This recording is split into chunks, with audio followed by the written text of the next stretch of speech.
ఇవాళ మనం మాట్లాడుకోబోయే topic autism ADHD. ఈరోజు మనతో పాటు డాక్టర్ వినోదిత గారు ఉన్నారు. Hello doctor. హలో అండి. ఈ మధ్య కాలంలో ఎక్కువగా చూస్తున్నాము, కొంతమంది పేరెంట్స్లో అవేర్నెస్ వచ్చింది, వాళ్ళు ముందుగానే గుర్తిస్తారు, కొంతమంది చాలా లేట్గా తెలుసుకుంటారనమాట. సో అసలు ఈ ప్రాబ్లం అనేది ఎందుకు వస్తుంది, దీనికి కాజ్ ఏంటండి? సో మెయిన్గా ఆటిజం అండ్ ఏడిహెచ్డిని మెంటల్ డెవలప్మెంటల్ డీలే కిందకి కన్సిడర్ చేస్తాం అనమాట. అంటే న్యూరోలాజికల్ డెవలప్మెంటల్ డీలే అంటాము. బట్ దెన్ ఎంఆర్ఐ కానీ సిటీ స్కాన్ కానీ ఎటువంటి స్కాన్లు తీయించినా కూడా మన బ్రెయిన్ స్కాన్ అనేది నార్మల్గానే ఉంటుంది. బట్ దెన్ పిల్లల్లో డిఫరెంట్ సిమ్టమ్స్ అనేవి కనిపిస్తాయి. సో కాజెస్ అనేవి ఇప్పటిదాకా ఇట్ ఈస్ నాట్ నోన్. ఇంకా రీసెర్చ్ వర్క్ దాని మీద జరుగుతుంది.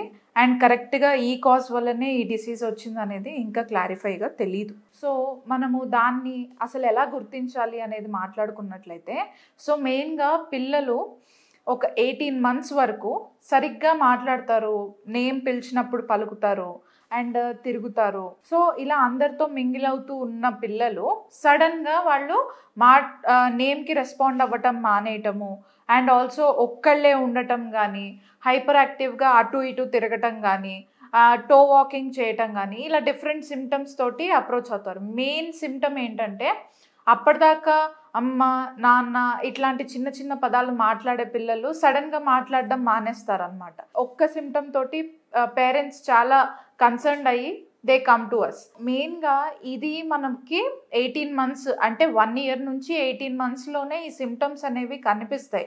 కానీ మెనీ ఆఫ్ ద పేరెంట్స్ ఏంటంటే ఏం కాదు, మేము కూడా లేట్గానే మాట్లాడాము, మా పిల్లలకు కూడా లేట్గానే వస్తుంది అనే అపోహతోటి దాన్ని కంటిన్యూ చేస్తూ ఉంటారు. We can wait up to 2 years అండి. ఆ తర్వాత కూడా ఓన్లీ స్పీచ్ అనేది ఒకటే కంప్లైంట్ అయితే దెన్ వీ కెన్ వెయిట్. దాంతోపాటు వేరే సిమ్టమ్స్ కూడా కనిపిస్తున్నాయి అని అంటే ఇట్ ఈస్ ఫూలిష్నెస్ అనమాట వెయిట్ చేయడానికి.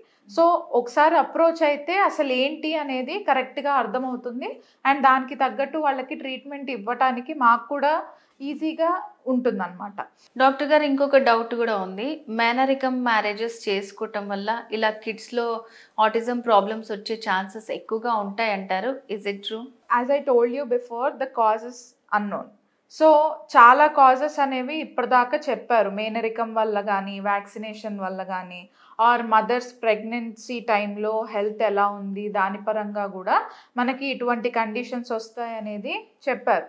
కానీ 100% అదే రీజన్ వల్ల ఇది వస్తుందని ఏం లేదు. బికాస్ ఐ హ్యావ్ పేరెంట్స్ కాన్సంగ్వినస్ మ్యారేజే, అంటే మేనరికంలోనే పెళ్లి చేసుకున్నారు. కానీ మేనరికంలో పెళ్లి చేసుకున్నాక కూడా వాళ్ళకి 3 children ఉన్నారు. First 2 kids are normal only, the last one is autistic. ఇలా జరుగుతుందన్నమాట. So it is not 100% that వాళ్ళు మేనరికంలోనే చేసుకుంటే ఇది వస్తుందని చెప్పేసి. డాక్టర్ గారు, మరి హోమియోకేర్ ఇంటర్నేషనల్లో ఇట్లా ఆటిజం ఏడిహెచ్డి ప్రాబ్లంతో సఫర్ అయ్యే పిల్లలకి ఎట్లాంటి ట్రీట్మెంట్ ఉంటుందంటారు? మెంటలీ కొంచెం వాళ్ళు హైపర్ యాక్టివ్ ఉన్నా, ఎలా అంటే లైక్ నార్మల్గా ఇప్పుడు మనం మాట్లాడుకున్నట్టు మనం ఎట్లా ప్రాబ్లంకి రెస్పాండ్ అవుతామో అలా లేకపోతే కనుక just bring them to us. ఎందుకంటే మెంటల్ స్టేజ్ని కూడా ఈక్వల్లీ కన్సిడర్ చేసి దానికి తగ్గట్టు మనం మెడిసిన్స్ ఇస్తాము. అండ్ ఆల్సో మనం ఇచ్చే మెడిసిన్స్ మనకి జీన్ లెవెల్ వరకు యాక్ట్ అవుతాయి కాబట్టి ఏ కండిషన్ ఉన్నా కానీ కాన్స్టిట్యూషన్ లెవెల్ని వరకు రీచ్ అవుతుంది అండ్ దాన్ని కరెక్ట్ చేసుకునే దానికి మనకి అవకాశం ఉంటుంది. సో ఈ కాన్స్టిట్యూషనల్ మెడిసిన్ వల్ల ఏంటంటే ఇంటర్నల్గా జెనెటిక్ లెవెల్ వరకు మెడిసిన్ అనేది యాక్ట్ అయ్యి ఎటువంటి కండిషన్స్ ఉన్నా కరెక్ట్ అవుతుంది. సో ఈ మెడిసిన్స్ని వాడటం వల్ల మీకు సైడ్ ఎఫెక్ట్స్ ఉండవు అండ్ ఆల్సో ఉన్న కండిషన్ని నార్మల్ చేయడానికి మనకి ఈజీగా యూజ్ అవుతుంది.